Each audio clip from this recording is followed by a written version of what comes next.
Hi there. In this video, I'll be showing you how to make an abandoned car in a wild forest scene in Blender. Without further ado, let's get started.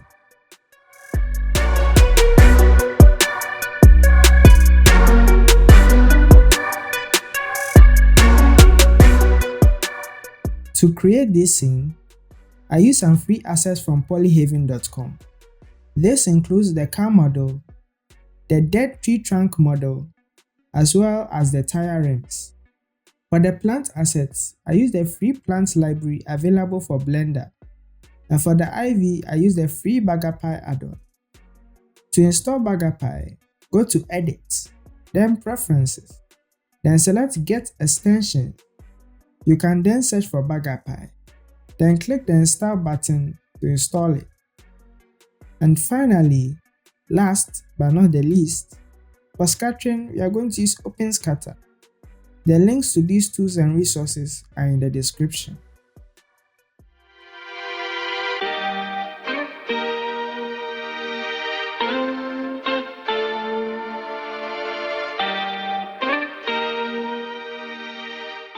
To begin with, we must first import our car model. We can simply do that by dragging and dropping the covered car model onto our Blender scene. Click on Append, then Collection, and select the covered_car collection. We can then immediately adjust our camera's view and change some of our camera settings such as the focal length.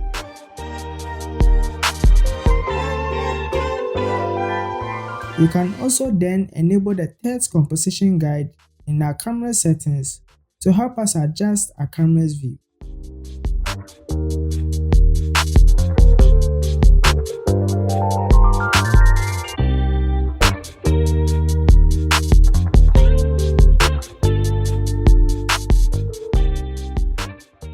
We can then add a plane onto our scene and scale it up. This plane will serve as our ground. Next, subdivide the plane a few times to add some geometry onto the plane and add a displace modifier. What a displace modifier does is to create some deformations on our plane so that it is not completely flat. Create a new texture on the displace modifier, and in the texture panel, change the texture type to clouds and apply the scale of the plane so that the peaks of the texture go down. You can then adjust the size and depth of the texture to our desired liking.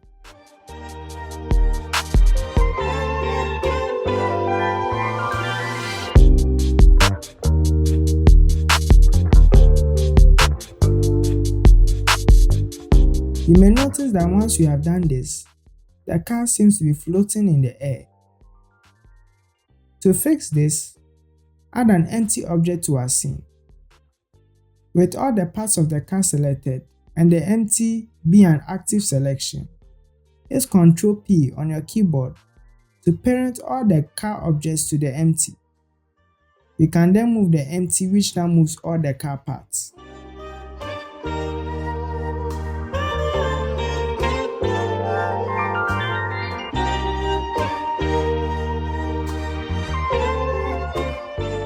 At this point, we can now set up our render settings and our lighting so that we don't worry about them later.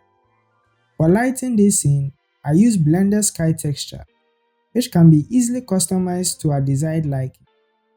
In texturing our plane, we can use one of the textures that the free plant library gives us.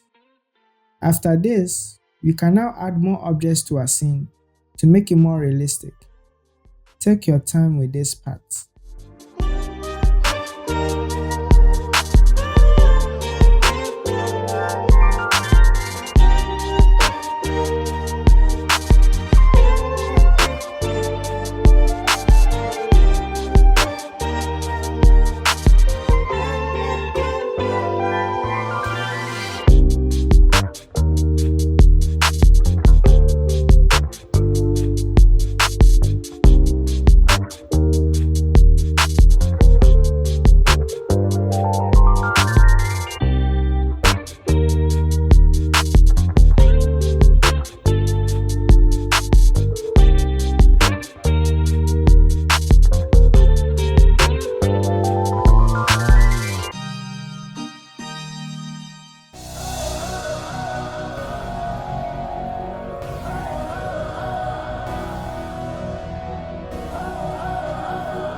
Now let us start with one of my favorite parts and where the fun begins. To scatter assets onto a plane, we can select any plant model that the free plants library gives us and put those assets in a collection. You can then go to the Open Scatter tab on our sidebar, select a plane as an emitter and create a new scatter layer. Under Instances, select multiple instances and select the collection with our plant models. You can also enable camera culling on the layer to increase viewport performance. With this same method, feel free to now add as many scatter layers onto the scene as possible. And remember, take your time with this. There's no need to rush.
In case along the line, some assets of larger size tend to clip with the car model in this case, what you can do is that under Proximity, enable Geometry Proximity and select multiple objects, and choose the collection which has the car model and other objects you don't want the plans to collide with.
When it comes to scattering trees, it is advisable not to use camera culling on them since they provide shadows to the scene.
To add depth into the scene, you can add a plane onto the scene, scale it up and bring it behind a foreground.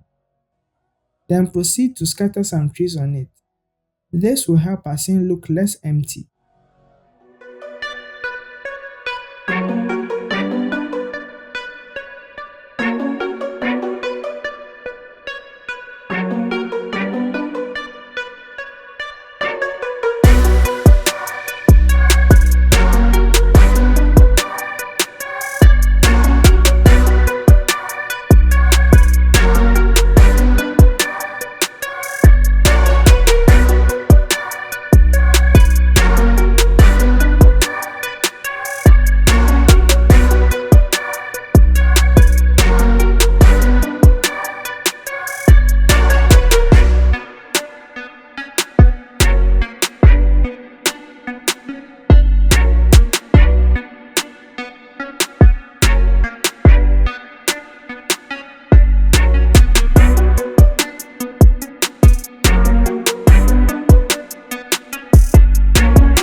some IV onto the car, select the car and any other objects you would like to have IV on. Make sure you have installed Bagger Pi. Hit J on your keyboard and select IV. You can now adjust the IV settings in the Bagger Pi tab.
To add volumetrics into a scene, you can do so by adding a cube onto a scene and scaling it up to cover an entire scene.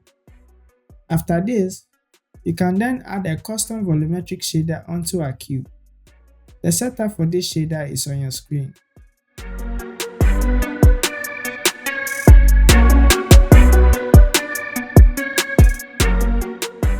You can then adjust the density and anisotropy values to determine how dense the atmosphere is.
This is how to create this realistic wild forest scene in Blender. I hope you have learned something from this video. Have you? If you have, please give this video a like. Feel free to share this video to anyone who may need this. And if you have any questions or suggestions, kindly drop them in the comment section below. Thank you for watching this video. I shall see you in the next one.